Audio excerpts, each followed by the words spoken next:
জান্নাতের গ্যারান্টি পাওয়ার পরেও তাদের ইতিহাস শুধু কান্নার আওয়াজ, কান্নার আওয়াজ। জীবনটা কাটিয়েছেন কান্না, কান্না, কান্না। আবু বকরের কান্না, ওমরের কান্না, ওসমানের কান্না, হযরত আলীর কান্না। কেন? তাদের আমল কম ছিল এজন্য? কথা বলেন না। না, তাদের আমলেরও কোনো কমতি নাই। তারা এত বেশি আমল করেছেন, জমিনের মধ্যে এমন আমলওয়ালা কেউ আসবে না, এখনো নাই। ইলমেরও কমতি নাই, আমলেরও কমতি নাই, ইলমেরও কোনো গাফলতি নাই, ইখলাসের ঘাটতি নাই, তাকওয়ার কোনো ঘাটতি নাই। এরে বান্দা, শুধু 5 ওয়াক্ত নামাজ না, ইশরাক, আওয়াবিন, চাষ, তাহাজ্জুদ নামাজ, জিহাদের ময়দানেও তারা এক কাতারে দাঁড়িয়ে আছে। বাতিলের মোকাবেলায় তারা মজবুত। প্রতিবেশীর হক, সন্তানের হক, পাড়া প্রতিবেশী, পরিবারের হক, আবার ব্যবসাও করেছেন, চাকরিও করেছেন। এরপরও তাদের ইবাদতের কোনো কমতি নাই। এত ইবাদত করার পরেও, এত ইলম আমল থাকার পরেও, সাহাবায়ে কেরামের মধ্যে এত তাকওয়া, এত ইখলাস থাকার পরেও ইতিহাসের পৃষ্ঠায় শুধু কান্নার আওয়াজ। কেন? তারা জিন্দেগি ভর কান্না করেছে। একটাই শুধু চিন্তা, আল্লাহর আদালতে কেমন করে আমি দাঁড়ায়া জবাব দিব। এটাই হলো আল্লাহর ভয়। আবু বকর সিদ্দিক রাদিয়াল্লাহু তাআলা আনহু নামাজে দাঁড়ায়া দাঁড়ায়া কান্না করেন। সালাম আনতে জিজ্ঞাসা করা হলো, কেন নামাজে আপনি কেঁদেছেন? আবু বকর সিদ্দিক জবাব দিয়া বলেন, নামাজে আমি কান্নার কারণ কোরআন শরীফের একটা আয়াত। কি আয়াত? ইন্নাল্লাহা আশতারা মিনাল মুমিনিনা আনফুসাহুম ওয়া আমওয়ালাহুম বিআন্না লাহুমুল জান্নাহ। বলে এটা তো খুশির কথা, মুমিনের জানমাল কিনে নিয়েছেন, বিনিময়ে মুমিনের আল্লাহ জান্নাত দিয়েছেন। এটা তো বড় মজার কথা, খুশির কথা, কান্নার তো কথা না। কেন আপনি কাঁদলেন? আবু বকর বলে, আপনারা জানেন আমি একজন ব্যবসা করি, কাপড়ের দোকানওয়ালা আমি আবু বকর।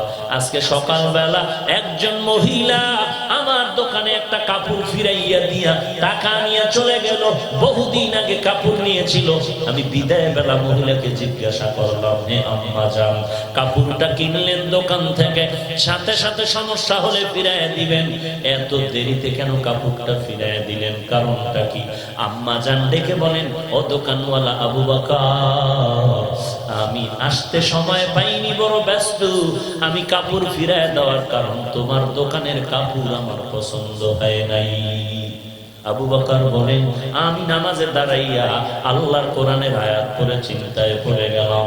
আল্লাহ বলেন, আমি মুমিনের জানমাল নিয়েছি, বিনিময়ে মুমিনের জান্নাত দিয়েছি। কিয়ামতের ময়দানে আল্লাহর আসামির কাঠগড়ায় যখন আল্লাহ ডাকবেন, আল্লাহ যদি বলেন, হে আবু বকর, আমার জান্নাতের জন্য কি আমল করেছো? আমি যদি বলি, হেদায়েত মালিক,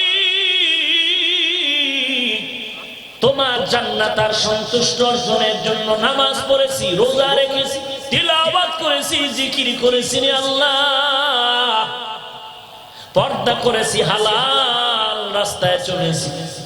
আল্লাহ না করুন যদি আল্লাহ বলেন, আবু বকর, তোমার জানমাল তুমি ফিরাইয়া নাও, আমার জান্নাত আমার কাছে রিজার্ভ থাক দিয়া দাও। তোমার জানমাল আমি নিব না, নাও, ফিরায় নাও। তোমার ইবাদত তুমি ফিরায় নাও, তোমার রোজা, তোমার নামাজ সব তুমি নিয়ে যাও। আমি যদি বলি, আল্লাহ কেন? দুনিয়াতে বসে তোমার সন্তুষ্টির জন্য নামাজ পড়েছি রে মালিক। আল্লাহ যদি আবার বলে, আবু বকর, আমার জান্নাতের আশায় তুমি নামাজ পড়েছো, রোজা রেখেছো, ইবাদত করেছো, ওই ইবাদত আমার পছন্দ হয় নাই, তোমার ইবাদত তুমি নিয়ে যাও, জান্নাত দিয়া দাও। ওই দিন আমি আবু বকরের কি উপায় হবে? এই জন্য আমি নামাজে দাঁড়ায় দাঁড়ায় কান্না করি। আমার সেই দিন আমার উপায় কি হবে? আপন তো কেউ থাকবে না। নবীরা পর্যন্ত নিজেকে নিয়ে চিন্তায় বিভোর। ওই সময় আমি আবু বকরের কি হালাত! এরে নবীর উম্মত, যে আবু বকরের এত ফজিলাত, আমার নবী আবু বকরের এত ফজিলাত বয়ান করেছেন, আল্লাহর নবীর ঘরের চতুর্দিক থেকে দুশমনের আটকায় দিল, হত্যা করবে। নবী বাঁচার জন্য আল্লাহর কুদরতের সাহায্য নিয়ে একটানে চলে গেলেন আবু বকরের ঘরে। ডাক দিলেন, ডাক দেওয়া মাত্র আস্তে করে আবু বকর জবাব দিলেন, দরওয়াজা খুলে দিলেন। নবী বললেন, আবু বকর আপনি কি ঘুমান নাই? সাহাবী আবু বকর বলেন, ও পয়গম্বর, বহু আগে আপনি আমাকে বলেছিলেন হিজরতের সাথী হয়ে আমাকে যেতে হবে। আমি যতই ব্যস্ত থাকি না কেন, রাতের বেলা যখন ঘরে এসে যাই, দরওয়াজার কিনারায় দাঁড়ায় অপেক্ষা করি আমার মায়ার নবী কখন এসে আমাকে ডাকবে। আমি যদি ঘুমায় যাই আর নবী এসে যদি ডাক দেয় সাড়া দিতে না পারি, আমার জন্য এটাই হবে জাহান্নামের কারণ। আমি ঘুমাই না, আজ পর্যন্ত আমি রাতের বেলা ঘুমাই। মায়ার নবী চোখের পানি ছেড়ে দিলেন। এমনটাও কি ত্যাগ স্বীকার করা সম্ভব? আবু বকর বলেন, শুধু আমি ঘুমাই না তা না, আমার ছোট মেয়ে আসমাও ঘুমায় না, নাস্তা বানায় অপেক্ষা করে নবী আসবে, নাস্তা দিয়ে বিদায় করুন। শুধু তাই না রে পয়গম্বর, ওই খুঁটির গোড়ায় যে বাহন রেখেছে ওই বাহনটাও ঘুমায় না। নবী কখন আসবেন আর বাহনে চড়ে ওই সফরে মদিনায় যাবে। মায়ার নবী দুঃখের রাতে আল্লাহর দরবারে কান্না করে দোয়া করেন, আল্লাহ এই গভীর রাতে আবু বকর আমার সাথী মদিনায় যাবে, তবে কিছুই দেওয়ার আমার নাই, তবে তোমার দরবারে আমার আরজি হলো রে মালিক। আবু বকরের সফর আজ আমার সাথে শুরু হয়ে গেল, মদিনা পর্যন্ত থামবে না। না, আবু বকরের সফর চলবে জান্নাতের মেহমানখানা পর্যন্ত। এরে নবীর উম্মতের দল, এবার চোখ দুটো বন্ধ করে একটু নিজের জীবনীটা দিয়ে তাকায় দেখেন কি পরিমাণ আমল করেছেন, কি গুনাহ করেছেন। দুনিয়াতে যতই বাহাদুরি করেন না কেন, বিদায় বেলা কে পীর, কে মুরিদ, কে আলেম, কে মূর্খ, কে ইমাম, কে মুক্তাদি, কোনো ভেদাভেদ নাই। তিনটা পাতলা সাদা কাপড়ের বাসিন্দা হয়ে যাবে। ওই কবরে যাওয়ার পরে তিনটা প্রশ্ন, আর কোনো প্রশ্ন নাই। রবের পরিচয় দাও, ধর্মের পরিচয় দাও, রাহমাতুল লিল আলামিনের পরিচয় দাও। যারা রবের সাথে সম্পর্ক করলো, ইসলাম মানলো, নবীর সুন্নতের আমল করে কবরে যাবে, এরা জবাব দিবে রব্বি আল্লাহ, আমার রব আল্লাহ, দ্বীনি আল ইসলাম, আমার ধর্ম ইসলাম। আর মদিনার নবীর সাথে একটা লাইন করে বলবে, এই ব্যক্তিটা কি ছিল? পয়গম্বরের আশিক বলবে, এই তো আমার সেই মায়ার নবী, যেই নবীকে না দেখে নবীর মোহাব্বতে টুপি পরেছিলাম, দাড়ি রেখেছিলাম, নামাজ পড়েছিলাম, কেন আমি চিনব না? সে আমার মায়ার নবী, রাহমাতুল লিল আলামিন। আল্লাহ বলবেন, বান্দা এইবার আর ঘুমানোর ডিস্টার্ব হবে না, আরামে ঘুমাও। ফেরেশতারা বেহেশতের বিছানা কবরে বিছায়া দাও।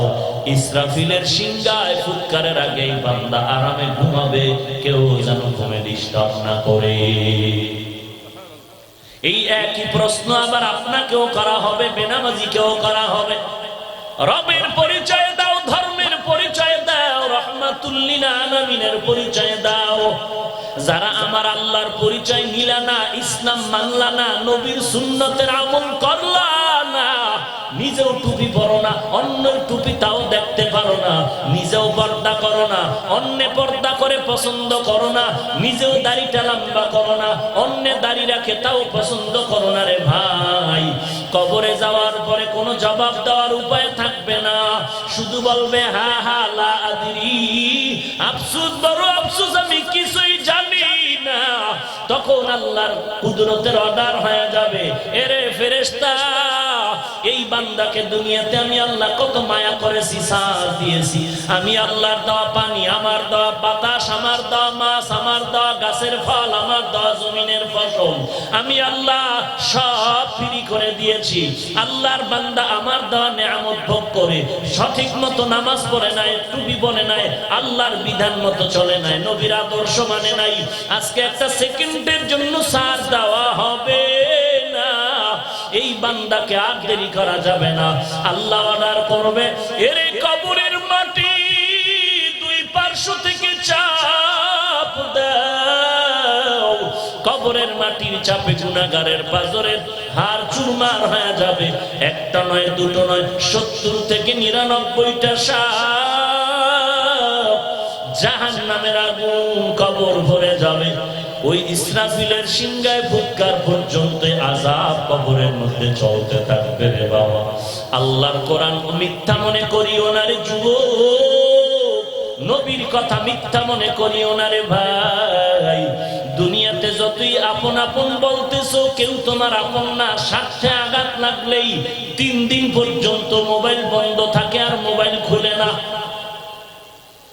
তাহলে তুমি কার পেছনে দৌড়াইয়া আল্লাহকে ভুলেছো, নবীকে ভুলিয়া চলতেছো? আল্লাহর কাছে তওবা করো, হেদায়ার মালিক। আজ এই মজলিসের মধ্যে আসলাম, আল্লাহ ওয়ালাদের মজলিস, আশিকিনদের মজলিস। জীবনে যত অপরাধ করেছি আর করব না রে আল্লাহ, মাফ করে দাও। আজকে থেকে নামাজ ছাড়বো না, বেপরদায় চলবো না, নবীর সুন্নতের বিপরীত চলবো না, মা বাবার খেদমত করে আলেম ওলামাদের দোয়া নিয়ে চলবো, সহিভাবে কোরআনটা পড়ে আমল করার চেষ্টা করব, দেশ ও জাতির বিরুদ্ধে কোনো ষড়যন্ত্রে লিপ্ত হব না। তওবা করার যদি নিয়ত হয়, মুনাফিকি যদি না থাকে, খাঁটি তওবার নিয়তে দুটো হাত আমার আল্লাহকে দেখায় দাও। আয় আল্লাহ, সবার হাত আপনি কবুল করে নেন, কারো হাত খালি ফিরাইয়া দিয়েন না। সবার সিনায় হেদায়েতের নূর দান করেন আল্লাহ, নবীজির সুন্নতের আমলওয়ালা জিন্দেগি দান করেন আল্লাহ। আমার প্রত্যেকটা যুবকরে দিনের খাদেম বানায় দেন, তওবা কবুল করে নেন, তওবার উপরে মজবুত হয়ে চলার তৌফিক দান করেন, নবীজির তরিকা মতে জীবন চালানোর তৌফিক দান করেন। আয় আল্লাহ, গুনাহমুক্ত জীবন দান করেন। আয় আল্লাহ তাআলা, দ্বীনের খেদমতের জন্য সবাইকে কবুল করেন, আমিন।